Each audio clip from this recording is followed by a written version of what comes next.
Good morning. এই good morning বলা ঠিক হবে না, এখন অ্যাকচুয়ালি 1:29 প্রায় 1:30 বেজে গেছে। আজকে হচ্ছে 22 তারিখ রবিবার। তা হঠাৎ করে একটা মানে ঠিক করে ফেললাম, শীতকালের বাজার তো, হ্যাঁ ডিসেম্বর মাস বলতে ভুলে গেছিলাম, ডিসেম্বর মাস। আজকে হচ্ছে ডিসেম্বরের 22 তারিখ রবিবার। তা হঠাৎ করে একটা প্ল্যান, বাড়িতে বসে থাকতে থাকতে চলো কোথাও ঘুরে আসি। তা পপি বলছিল কলকাতার দিকে। তা আমার মেয়ে আবার এখন একটু ঈশ্বরের প্রতি নিষ্ঠা হয়েছে, তাই মেয়ের ইচ্ছা হচ্ছে মায়াপুরে যাবে। তা আমরা এখন বেরিয়ে পড়েছি, জাস্ট কিছুক্ষণ আগে বেরোলাম। এখন আমাদের ধাত্রীগ্রাম ক্রস করলাম। আপনারা যারা জানেন না তাদের বলি, আমাদের বাড়ি থেকে ধাত্রীগ্রামের ডিস্টেন্স হচ্ছে প্রায় 6 কিলোমিটার, 6-7 কিলোমিটার হবে। তা মোটামুটি 6-7 কিলোমিটার পেরিয়ে এসছি, আর কিছুক্ষণ আগেই বেরিয়েছিলাম, মিনিট 10 আগে। তা আমাদের উদ্দেশ্য হচ্ছে মায়াপুর।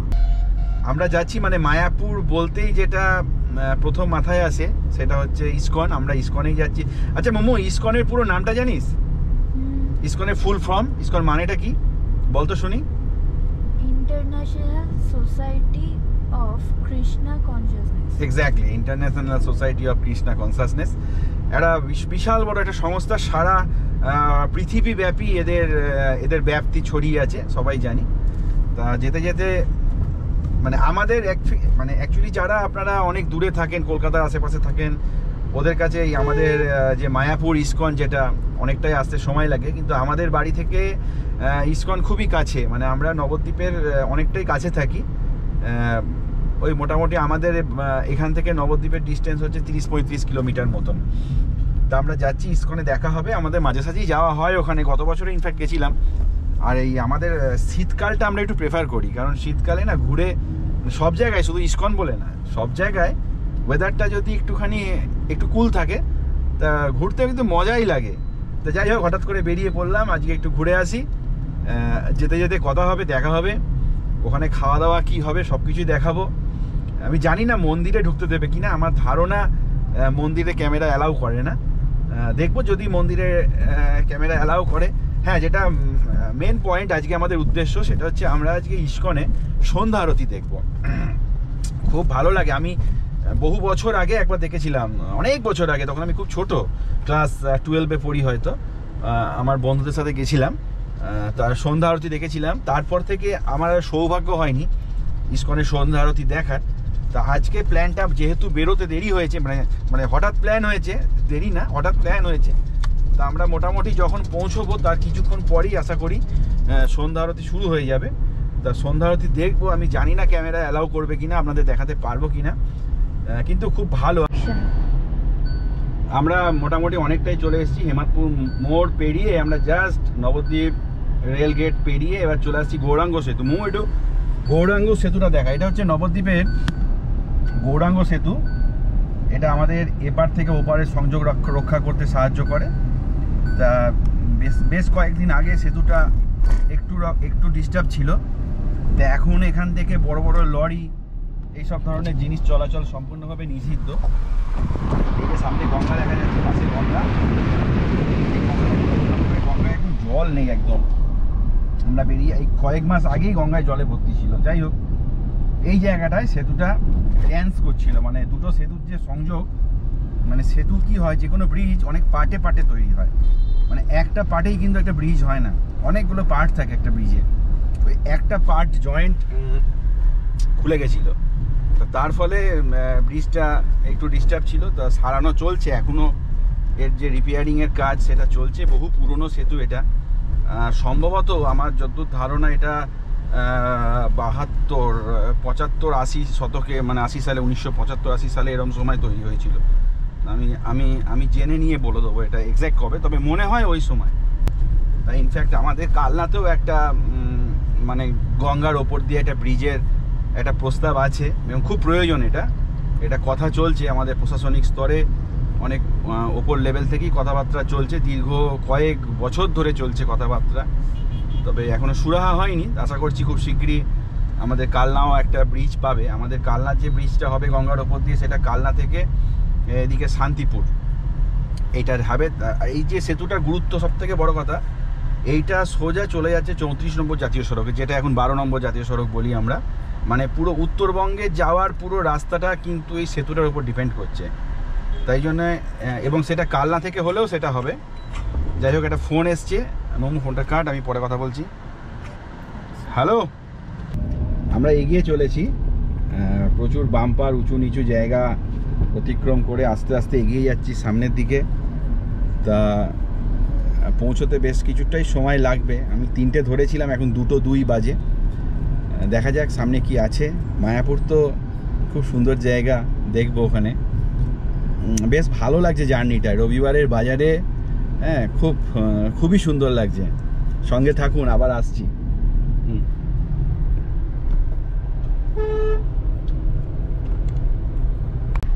আমরা চলে এসেছি মায়াপুরে, একদম ইসকনের সামনে যে দেখা যাচ্ছে। অসাধারণ লাগছে দূর থেকে, দারুণ লাগছে, দারুণ। সামনে দেখা যাচ্ছে চন্দ্রোদয় ভবন, আর এই যে নতুন যে চূড়া দেখা যাচ্ছে, এটা হচ্ছে নতুন বিল্ডিং এর চূড়া সম্ভবত, তাই না পপি? হ্যাঁ, এটা নতুন বিল্ডিং এর চূড়া। অসাধারণ। আমরা সামনে ঢুকে যাই, আমাদের ডান দিকে বাঁ দিকে দেখতে হবে গাড়ি পার্কিং এর জন্য। আমি গাড়ি পার্ক করে তারপর আবার আসছি। এনে ধর বাবা, এখানে কোথাও ঢুকতে হবে একটা। তুই দেখাতে থাক, খুব সুন্দর জায়গাটা পুরো। একদম ঢুকে গেলেই মানে অ্যাম্বিয়েন্সটাই পুরো অসাধারণ। আমি গাড়ির কাঁচগুলো নামিয়ে দিই। এই যে কোনো তীর্থস্থানে এলে না, তার যে আশেপাশে পরিবেশ, এইটাই মনটাকে সুন্দর করে দেয়। এইটাই দেখার, আর কিছু নয়। এইটাই হচ্ছে দেখার। এই যে আমরা ইসকনের যে পার্কিং চত্বর, পার্কিং এরিয়া, সেই পার্কিং এরিয়ায় ঢুকে যাচ্ছি। এদের গাড়ি ফাড়ি রাখার সুবন্দোবস্ত আছে। জাস্ট চলে এলাম আমরা ইসকন মন্দিরের সামনে, একদম গাড়ি টাড়ি পার্ক করে আমরা ঢুকছি আস্তে আস্তে। সামনে দেখা যাচ্ছে আমাদের ইসকন মন্দির। এটা হচ্ছে নতুন, যেটা খুব সুন্দর জায়গা।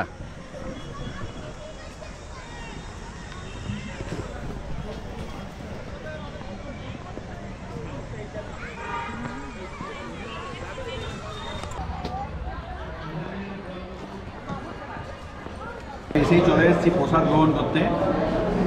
দুপুরে খাওয়া হয়নি এখনো, প্রায় 3:30 বাজে। এখন আমরা আছি গোবিন্দাস রেস্টুরেন্ট। এটা মায়াপুরের একটা ফেমাস রেস্টুরেন্ট। ইসকনের সমস্ত বড় বড় ইয়েতেই গোবিন্দাসের ব্রাঞ্চ আছে। আমেরিকাতে আছে, লন্ডনে আছে, অনেক জায়গাতেই রয়েছে ইসকনের। তো আমাদের মায়াপুরেও রয়েছে। তাই যে বসে আছে, খাবার অর্ডার দিয়ে এরা। আপাতত একটা কেক খেলাম আমরা, এই যে কেক। আর মোমো একটা পিৎজা খেলো না, পিৎজা। আর ওইটা কি আছে, ক্ষীর। পিৎজা, কেক আর ক্ষীর, 3টে আপাতত খেয়েছি। এরপরে লাঞ্চের প্রসাদ আসছে। খেয়ে দিয়ে আমরা এবার মন্দির দর্শন করতে, ঈশ্বর আমাদের শ্রীকৃষ্ণকে দেখে ওখানে একটু ভজন শুনবো, একটু ঠাকুরকে প্রার্থনা করবো, এই আর কি। চলে এসছে খাবার আমাদের।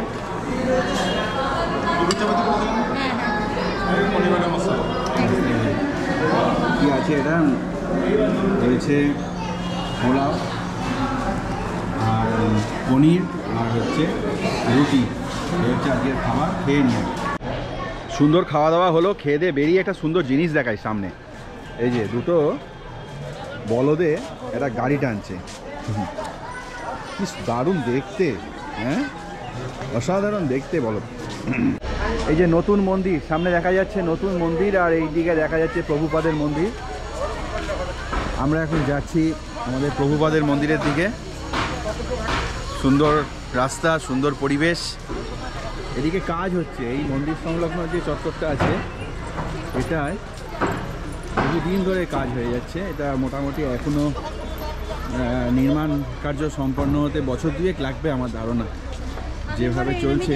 হ্যাঁ, না একেবারে এত ইয়েগুলো ছিল না, আরও কী অবস্থা ছিল। তো বড় প্রজেক্ট, তো একটু সময় লাগবে, সময় দিতে হবে। চারিদিকে অ্যাম্বিয়েন্স অসাধারণ পরিবেশ। এই যে দুজনে আসছে আস্তে আস্তে। শ্রীল প্রভুপাদের মন্দিরের সম্মুখে আমরা দাঁড়িয়ে আছি, একদম সামনে মন্দিরে। অসাধারণ ব্যাপ্তি। এটাই আদতে মূল মন্দির, প্রভুপাদের বৃহত্তম মন্দির। কিন্তু এই যে এই পাশেই হয়েছে চন্দ্রোদয়ের মন্দির। এই মন্দিরটা কিন্তু এখন পৃথিবীর ইসকনের সবথেকে বড় মন্দির হিসেবে এটা স্থান নিয়ে নিয়েছে। এখনও এটা সম্পূর্ণরূপে ঈশ্বরের অধিবাস এখানে হয়নি। মন্দিরটা এখনও নির্মীয়মান আছে, কিন্তু খুব বড় মন্দির। আমরা এবার ঢুকবো এই শ্রী প্রভুপাদের মন্দিরে, শ্রী প্রভুপাদকে দর্শন করতে, প্রণাম করতে। মনে হয় মন্দিরের ভেতর ক্যামেরা ঢুকতে দেবে না, দেখা যাক কি হয় সামনে। এখন মোটামুটি 4টে বাজে ঘড়িতে। চারিদিকে প্রচুর লোক, প্রচুর দর্শনার্থী, পুণ্যার্থী, প্রচুর লোক। শীতের একটা আমেজ চলে এসছে। সেই শীতের আমেজে শীতকে সাথে করে নিয়ে এসে সবাই মোটামুটি বেরিয়ে পড়েছে এই আমাদের মায়াপুর দর্শনে। মন্দির সংলগ্ন প্রচুর জিনিসপত্র বেচাকেনা হচ্ছে এখানে। শ্রীমদ্ ভগবদ্ গীতা, এটা বিশেষ আকর্ষণ। শ্রীল প্রভুপাদের গীতা খুবই সুন্দর, আমি পড়েছি, এটা খুবই সুন্দর। এখানে প্রসাদ, এই পাশটায় জুতো রাখার জায়গা, জুতো টুতো রেখে, ক্যামেরা, জুতো সব কিছু রেখে অ্যাকচুয়ালি বেরোতে হবে। প্রভুপাদ মন্দির দর্শন করে এলাম, বাইরে বেরিয়েই একটা সুন্দর পরিবেশ। এখানে ভগবানের নাম কীর্তন হচ্ছে।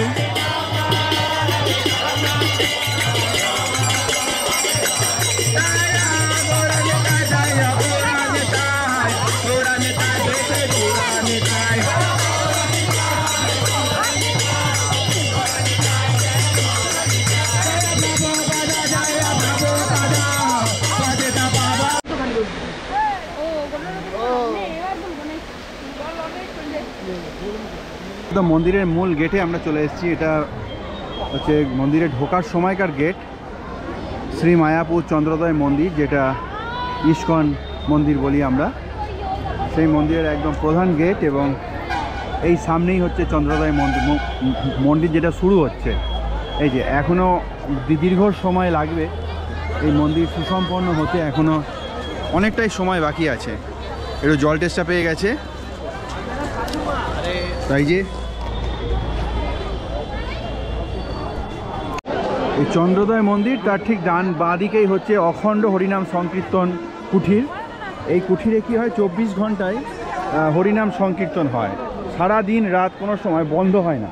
এটা একটা বিশেষত্ব এখানকার, মানে 24 ঘন্টা ঠাকুরের নাম গান এখানে করা হয়।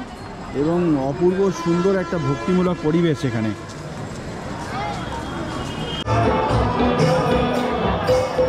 অসাধারণ, অসাধারণ। এত আনন্দ, এত প্রেম একমাত্র ভগবানের নাম গানেই সম্ভব। দুর্দান্ত লাগছে, দুর্দান্ত।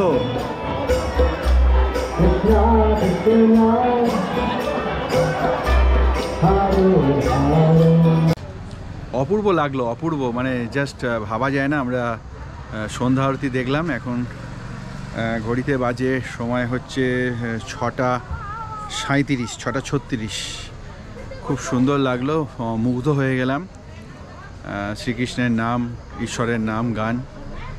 এবার আমরা এখান থেকে আস্তে আস্তে রওনা দেওয়ার সময় এসে গেছে। আমরা বেরিয়ে পড়েছি মন্দির চত্বর থেকে।